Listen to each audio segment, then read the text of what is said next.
హల్లెలూయా, హల్లెలూయా.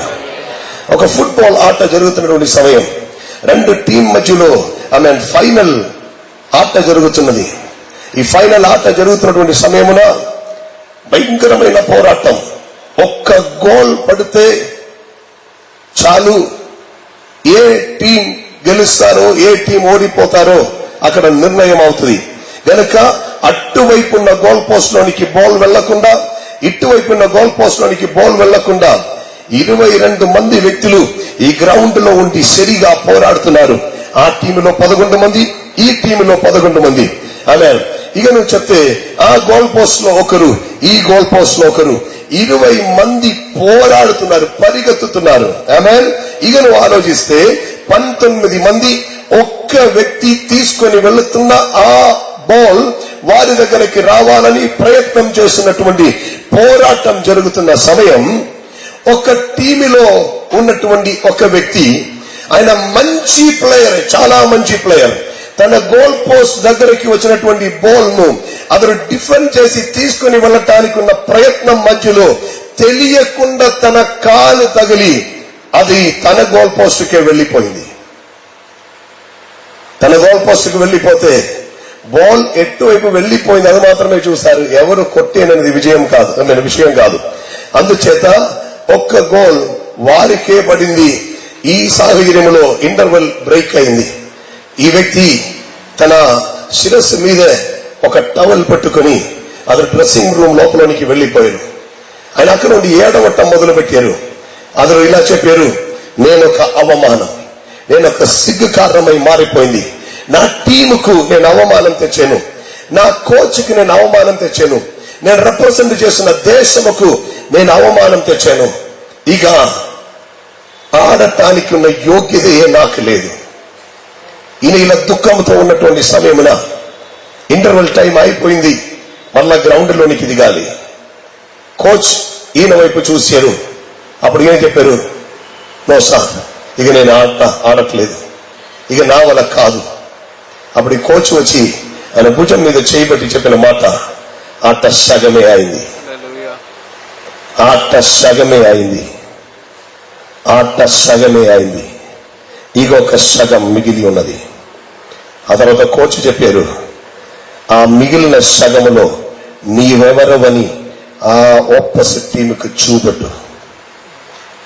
ప్రియ సహోదర సహోదరి, ఈరోజు వాక్యం వింటున్న నీతో పరిశుద్ధాత్ముడు చెప్తున్నారు, జీవితంలో నీ గోల్ పోస్ట్ లోనే బోల్ పడిందని, నీకే అపజయం కలిగిందని, నీవే ఓడిపోయారని బాధపడుతున్న ఒక వ్యక్తి జీవితం ఇక్కడ ఉంటే వారిని చూసి పరిశుద్ధాత్ముడు చెప్తున్నారు, ఈ రోజు తిరిగి సాతానుతో చెప్పు, ఆట సగమే అయిందిరా అని, ఆట సగమే అయింది, ఇకనొక సగం నాకు మిగిలి ఉన్నది, ఆ సగం నేను ఆడబోతున్నాను. హల్లెలూయా. ఆ గ్రౌండ్ లోనికి దిగినటువంటి ఆ ప్లేయర్ అతడు ప్రత్యేకమైన ఒక మనోభావంతో దిగారు. ఆయన తనతోనే చెప్పారు, ఆట సగమే ఆయున్నది, ఇంకొక సగం మిగిలి ఉన్నది. మీకు తెలుసా, అదే ప్లేయర్ ఆపోజిట్ గోల్ పోస్ట్ లో 2 గోల్ కొట్టి వారి టీంకి జయం తీసుకుని వచ్చాడు. ఆమేన్. అలాగనైతే ఈ రోజు పరిశుద్ధాత్ముడు ఆ కథ నుండి మీకొకటి చెప్తున్నారు. ఆమేన్.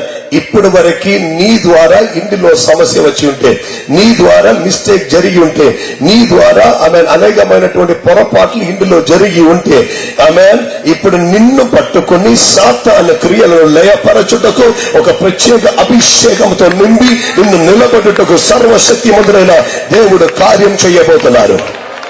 ఆమేన్. ఐగుప్తులో జీవించిన మోసేను పట్టుకొని బయటకి తీసుకొని వచ్చి ఐగుప్తులోనికి పంపించి విడిపిస్తున్న ఒక దేవుడే మనం ఆరాధిస్తున్న దేవుడు. వింటున్నారా? హల్లెలూయా, హల్లెలూయా, హల్లెలూయా. ఆమేన్. అబ్రాముగా ఉన్నటువంటి ఒక వ్యక్తి,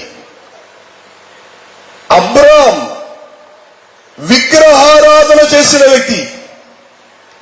విగ్రహారాధన చేశారని మాత్రం కాకుండా విగ్రహమును చేసి అమ్మిన వ్యక్తి.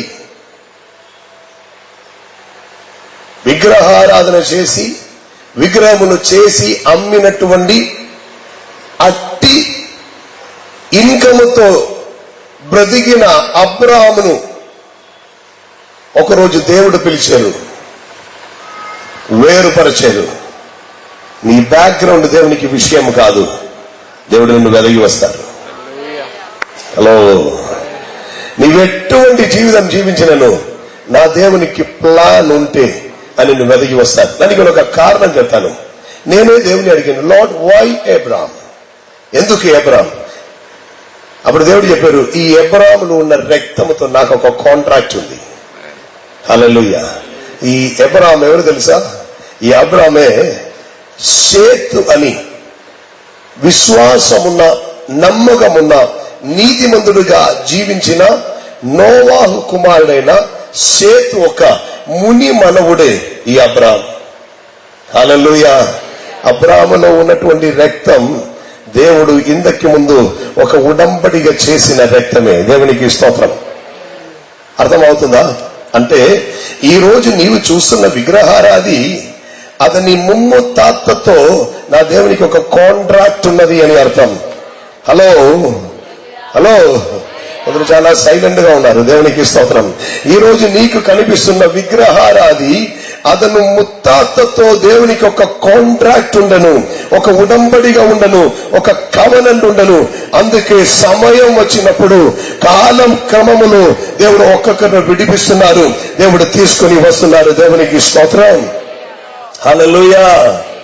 1991 సెప్టెంబర్ 25వ తారీఖు